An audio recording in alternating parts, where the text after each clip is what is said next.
All right, everybody. I'm probably just gonna repeat myself a lot on this video, maybe. Um,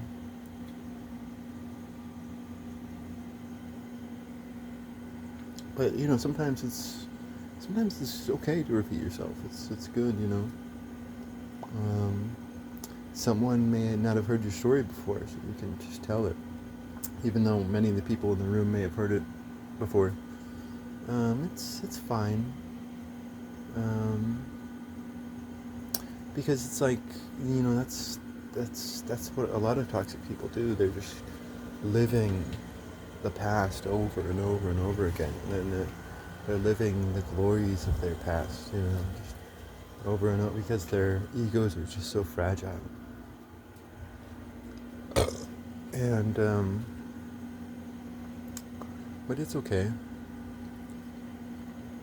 It's okay to remember every now and then, as long as you're not stuck in it, right? But to me, this is important. It is. It's important, so I'm gonna repeat it ad nauseum if I have to, until I start up a conversation with somebody, um, and maybe they'll have their own things to say, and we can have a back and forth, a talk, a conversation. Because I'm not saying that, because like there's just so much I still don't know, there's a lot that I don't know. It's like Gilgamesh and Noah. I've never read Gilgamesh. It's just, I think I've tried to one time, and it was just, I never really got into any of these Babylonian stories. The Sumerian stories, boom, I got into those. Those were fucking awesome.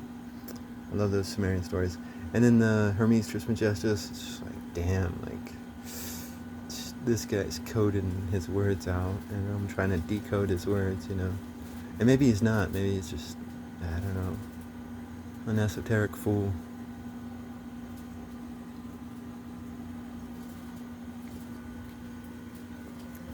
Um, I've studied the Bible.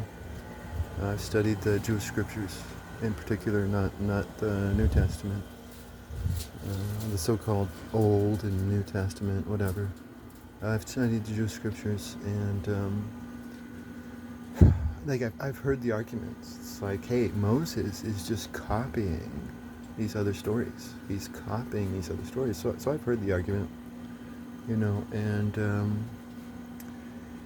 then I started reading these Babylonian and Sumerian stories, and I'm just like, no, no, no, no. Moses is not copying these stories at all.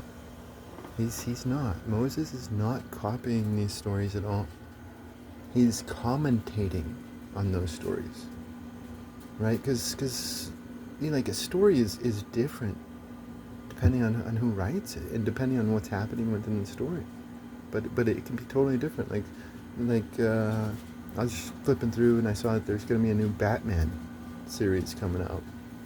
And it's like, all these different Batman series. And it's like in each one, Batman's gonna like things are gonna be different. You know,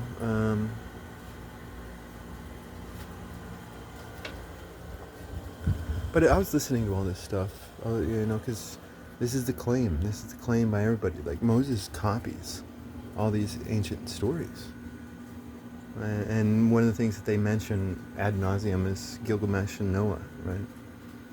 Something that I don't know. I just never get down with Gilgamesh. I don't know, but I do just because like I want to know.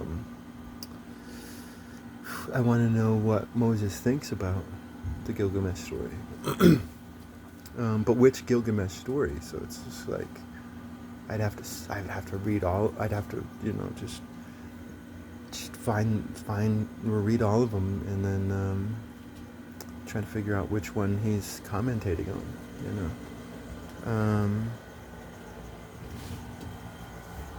And what his commentary is. But for me, um, it really solidified in my mind, um, my beliefs, my interpretation of Moses when I read Marduk and Tiamat. Marduk and Tiamat. And I'm like reading Marduk and Tiamat, and it's fascinating. It's fascinating because Tiamat, she's bitch. Tiamat, she's bitch, and Marduk's like, he comes out into the middle of the street and he's like, "Hey, Tiamat, like, you're not cool. Like, stop being so toxic." And everybody's like, "Yeah, yeah, yeah, yeah, woo." And we're currently living in a Babylonian world. And we've been living in a Babylonian world for thousands and thousands of years. Like, you have to speak out. You have to speak out against the bad stuff. And you're heroic. You're heroic if you speak out against all the bad stuff.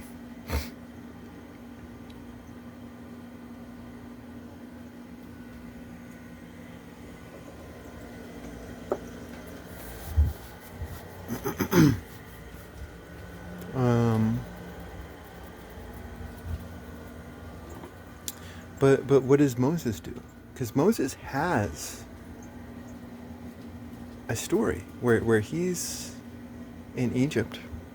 And this may or may not have happened to him. I'm guessing it did, because it happens to all of us, but we'll get into that.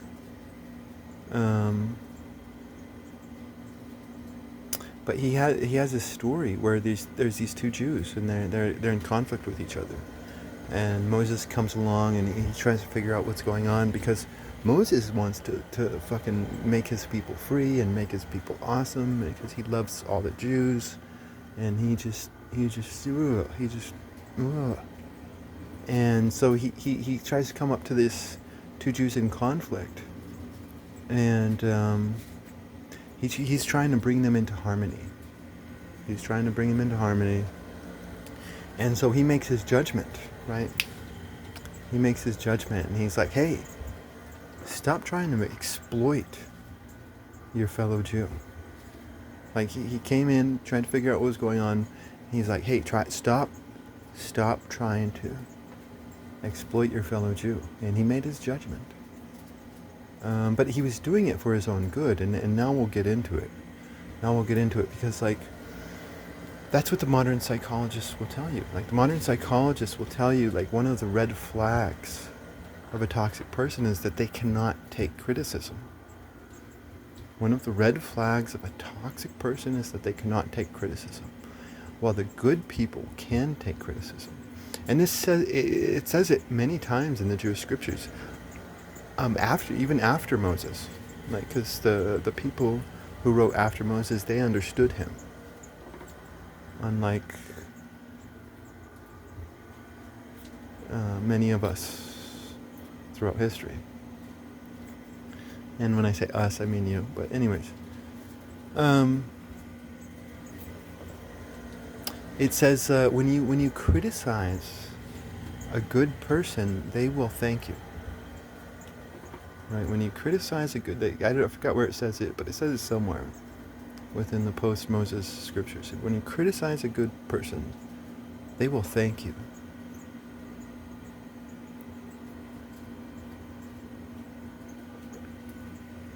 But what happens? What happens to Moses when he acts like Marduk? When he acts like Marduk and confronts this Jew who's trying to exploit another Jew, and bring him into harmony so that they can all be awesome, because he wants to create the most awesome tribe ever. He's not doing it to attack this other guy. But that's how this guy sees it, because he's toxic. He's toxic, and so what does he do?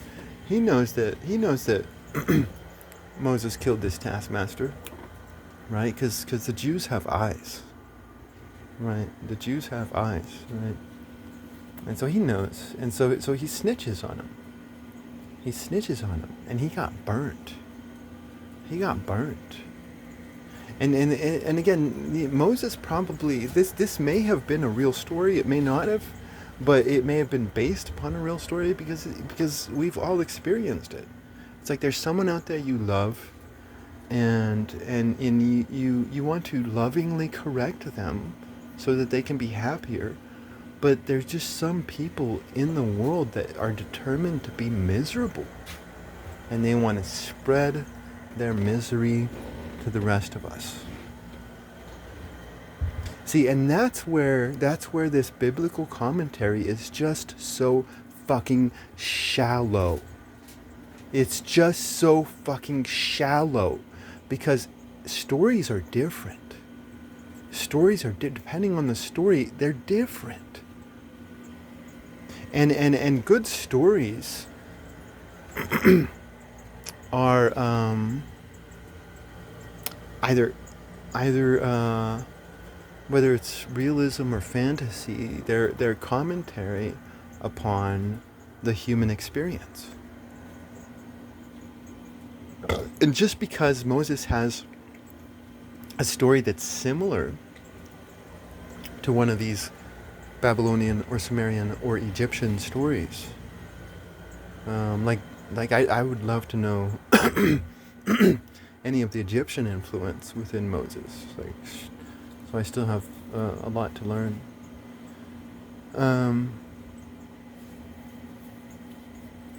But he's condemning this Marduk and Tiamat story. He's like, no, if you're a good person, you do not do that. You do not go up to a toxic person and try to correct them. You do not do that. You do not go up to a toxic person and try to correct them, because they will see you as an enemy, and they will try to erase you from existence, either literally or figuratively. Both, actually. Depending on what they can get away with.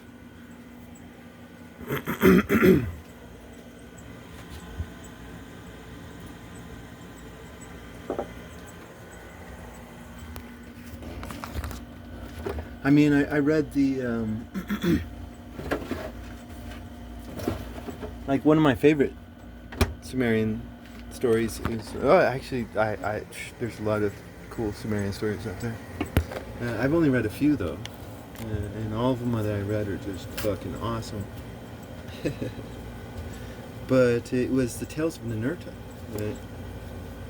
And that's exactly what was going on with Moses and Aaron, right? Because that's where the movies about fucking Moses just totally get it wrong, right? Because in these modern movies about Moses, like, Moses is the MC.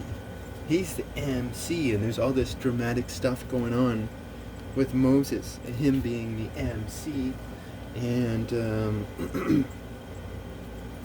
it's bullshit. It's total bullshit. Because, like, read the text. Like, Aaron is doing all the talking. Moses isn't doing any of the talking. Aaron is the leader.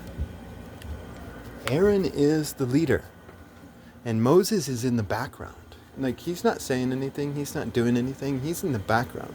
Now he's telling Aaron what to say, but nobody knows this. The Jews eventually figure it out, because they have eyes.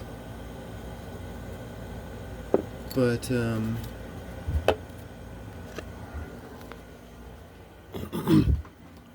but they didn't know this at first. Everyone, the Pharaoh, the Jews, everyone thought that Aaron was in charge, and Moses is the guy in the background. And so Moses is Kar-ur, and Aaron is Ninurta. Like, cause like, what does it say in the text? Like, oh, hey, Aaron's a really likable guy. Like, Aaron is just this idiot figurehead. Aaron is an idiot figurehead. And Aaron's just this likable guy. You know?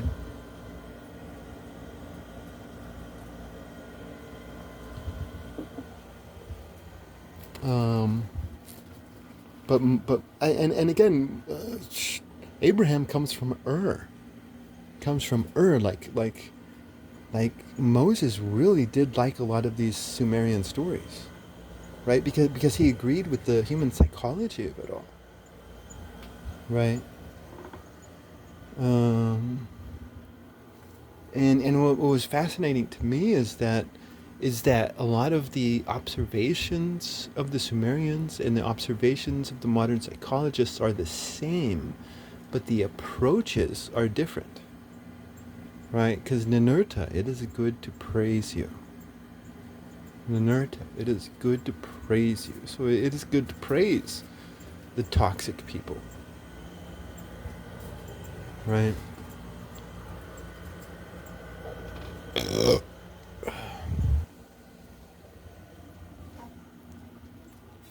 But like, it just irritates me so much because like it's just so shallow to say that Moses was a plagiarist. He wasn't a plagiarist. Like he was commentating. Like he was commentating on, and he agreed with some of these stories and he disagreed with others stories. But ultimately, stories are about human psychology and human behavior. And if you don't understand that, then just, you're not going to understand it. You know, like that's exactly what Moses said. He's like, hey, learn human behavior. This is the key to the interpretation. The key to interpretation, like learn human behavior. Um,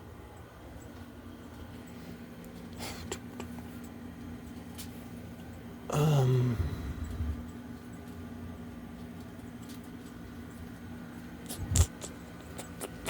so all these motherfuckers who are saying that Moses is a plagiarist, they're just stupid.